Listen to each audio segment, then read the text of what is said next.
Ho! What's going on, everybody? I'm Logan, the 64th Gear Jammer Skeele, and this is Toy Talk. I've got another Freightliner Cascadia to review today by Diecast Promotions. Well, DCP by First Gear, but who uses that? After all, this set is all DCP toolings. It's a fleet-style truck with a really sharp paint job in 64 scale. Our most popular scale is 64th, but do you have models in other scales? Or do you mix different scales on your layout? To help you out with what is made in what scale, grab my free report on scale down at the link in the description below. And make sure that you hit the red subscribe button so that you don't miss a single video that I release. And I release videos every week on the greatest diecast and resin models. This model I'm going to review today was made to commemorate the launch of the completely redesigned 2020 Chevrolet Corvette. The 2020 Corvette was the most radical redesign in 67 years. It finally moved the engine from the front to midship, giving a much better weight distribution for performance and handling. As for performance, the new 6.2 liter V8 engine provides 490 horsepower and a 0 to 60 time of under 3 seconds. A true manual transmission was eliminated, but the 8-speed dual-clutch automatic transmission gives the driver a manual shift option, or it gives the smoothness of an automatic. This is the Corvette of dreams, and the 2020s are sure to be a collector's item due to their short production run combined with the first year major redesign by the performance guys at Chevrolet. Now for the model by DCP to commemorate this historic event. And here we go, guys. Here's a 2020 Freightliner Cascadia high roof sleeper with 53-foot Wabash Duraplate van trailer. It's a dry van, and this was made to commemorate the 2020 Chevrolet Corvette. Isn't that sharp? It's in a matte black paint job with the white lettering, and then the outline of the Corvette in a real light tan, light gray. It's a beautiful paint job. Now, it's DCP by First Gear, and it is item number 60-0755. It is officially licensed by Freightliner, Wabash, and General Motors because of that Chevrolet Corvette.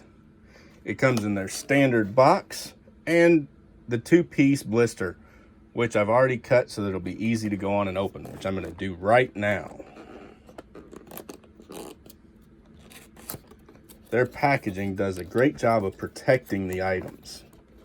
You can drop him out, set him aside. And you can see it's got the same standard mural that they've been putting in all of their boxes. On the back, open roads sold separately. Pretty cool. Built on tradition, powered by precision. That was First Gear's, the slogan that DCP was using when First Gear acquired them. And here you can see it's in this 2-piece blister, just like the rest, which protects it very well. It does not have the hood minder mirrors factory installed, but you get 2 sets of them in that little bag there, right there, and you also get an extra set of door mirrors, which are factory installed. Now let's pull this guy out. Trailer and truck, and set this blister aside, make it easier to work with here. Then we'll set the truck back here and start off with the trailer, which I love to do. I like starting off with the trailer. Isn't that sharp? Matte black finish, not gloss, it's a matte black. The only gloss on this guy is actually the wheels. The wheels are a glossy black, but the rest of it is matte black. It's the Wabash Duraplate 53-foot dry van. You can see the rib detail on the sides, and you can see the beautiful black side skirts here. It's got the black 10-hole wheels on the back, all black mud flaps, and it's got black landing gear that screws down just like the rest. You can see one single red stripe which fades to nothing back here, right above the DOT marking stripings that go down the side of the trailer. Also, you can see it's got lower and upper clearance lights on the sides of the trailer. Turning them around to the back,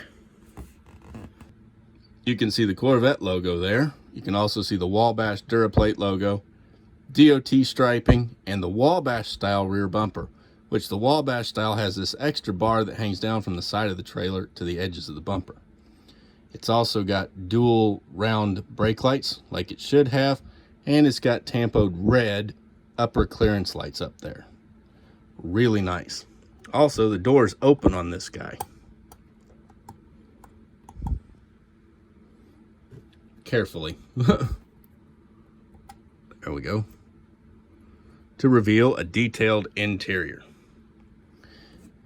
It's got a simulated wood floor in it, and it's got the white sides with the upper metal piece which runs down the side, which is great for skidding pallets along. It keeps the trailer sides from getting torn up, which is very common in these trailers happening. When they run a pallet right down the side, it'll tear the side to pieces. Wabash fixed that with their Duraplates. Wabash also has the cam lock doors, but the door latches are actually not on the door, they're on the frame instead, which is kind of unique to them. Turning it upside down, it has rib detail along the roof, if you can see it right there. Kind of hard to see in that because it's all black. Turning them around to the passenger side here, we got the same fancy graphics. Close the door so it doesn't look like it's got extra graphics. That's just on the door graphic. But it's got the same fancy graphics that were on the other side and the same details. Round to the front, and it's got plenty of nice rivet detail on there. And this time they cast in the brake lights, or they cast in the brake lines and electric line hookups. And because this paint's pretty thin, they're well defined. If this paint gets thick, you lose definition right there. And it's got the nice little Wabash tampo right up on top of the trailer. Now let's go on and set this trailer off to the side with the landing gear down a little bit.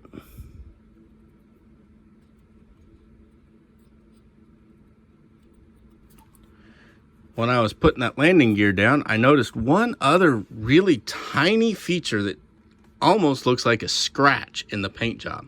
But right there, maybe it'll be close enough to see it. It actually says Duraplate Aero Skirt, and there's one on each side, denoting that these are the Duraplate Aero Skirts, which is a feature unique to Wabash Duraplate trailers. But it's actually a tampo for the skirt logo. Pretty cool. Pretty cool right there. Now let's set that trailer off and pick up and look at the tractor. Isn't that sharp? An all matte black finish. It's got chrome steps, and the door handle is actually tampoed silver. And there's not much chrome on this guy. You can see it's got black 10-hole wheels, black aero covers on the rear wheels. It's got the black aero kit, black quarter fenders. The interior inside is gray, which stands out pretty well with the truck. Blends right in with that Corvette logo they tampoed in white on the roof. It's got the Freightliner tampoed on the all black grille, the black bumper, and you can see it's got the two driving lights. Also, you can see the jewel style individual part headlights with a little bit of amber yellow paint on the inside to make them look like they get to turn signals. This truck has the visor above the window, and the roof clearance lights are on that visor, all 5 of them. You can see the individual parts for the 2 windshield wipers along the windshield. They're molded in black ABS. and you got the clear window there. It's got both mirrors. The front hood minder mirrors, there's a hole on each side where you can put them in yourselves. They don't factory install them on these trucks. The hood does tilt, revealing a beautiful Detroit DT12 engine, which is the standard engine in these Freightliner Cascadias. The steering is positionable. It clicks in place. It's not true steering. It just clicks in place. And the passenger side features the same fancy details as the driver's side, only it's got that extra little mirror above the door so that you can actually, driver can see what's beside him. It's got the aero kit and all. Turning him to the back, and this truck does not have underbody exhaust. It has an exhaust stack that is nice and chrome painted. You can see the dual brake lights, the single brake backup light, and it's also got 2 work lights on the back of the cab. Get my finger out of there. You can see those. It's also got the extra, this one has the bracket for the exhaust stack to mount on that's painted black. It's got the 5th wheel. The deck plate is chrome and the ladder is chrome. The little piece that's hanging the air lines and brake lines and electric lines is also chrome. The bracket is chrome, and then that grab bar is chrome plated. Not much visible chrome on this truck. On the sides, really the only chrome is the steps.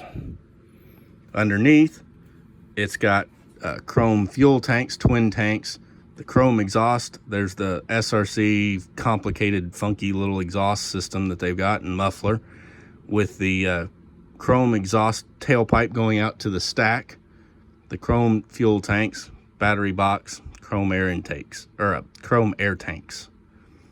That's really a lot, not much chrome on this guy. Rides on soft rubber tires with a really nice tread pattern. They did a super nice job on this truck.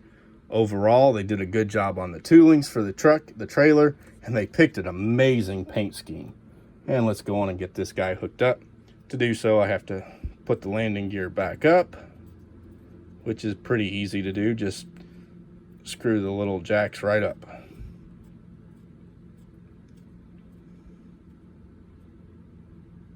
And then we'll hitch him right up with that kingpin. Now, a note about DCP trailers. Because of the way they mounted their 5th wheel and the rear axles, the kingpin falls, the 5th wheel falls down inside this plate. Kind of goofy, but that's the way they made their trailers. And it works, but it works all right for him. And there he is, all hooked up. The 2020 Freightliner Cascadia high roof sleeper with 53-foot Wabash Duraplate dry van trailer, commemorating the release of the 2020 mid-engine Chevrolet Corvette. I don't know about you guys, but I think that truck is going to be a sleeper in the collector's market. After all, it's almost completely sold out at first gear, which is unusual for a fleet-style truck to sell that quickly. So I think this will add some value to your collection in the future. To help you grow your collection with pieces people will notice, grab my free report on valuing your collection with the link in the description below. And as always, please like, comment, subscribe, and ring that bell to get notified of all of my future videos. And please go on and share this video with your friends on your social media. Thanks for watching. I'm Logan, the 64th Gear Jammer Skeele, and this is Toy Talk.